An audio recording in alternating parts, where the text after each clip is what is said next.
The greatest lesson I've learned from my dad is to be professional in all aspects of my job. Yun. Sobrang strict niya when it comes to professionalism. Don't be late, treat people with respect, etc. So, Dad, happy Father's Day. I love you. And to all the dads out there po, happy Father's Day. Enjoy your special day po. Once a year lang to. The greatest lesson I've learned from my dad is to be professional in all aspects of my job. Yun. Sobrang strict niya when it comes to professionalism. Don't be late, treat people with respect, etc.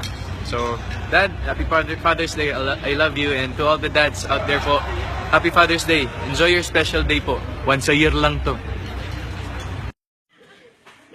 Naman Niels, happy Father's Day. Thank you for everything. And I wish you more success and more rackets to come. God bless you. Love you, Mama Niels. Naman Niels, happy Father's Day. Thank you for everything. And I wish you more success and more rackets to come. God bless you. Love you, Mama Niels.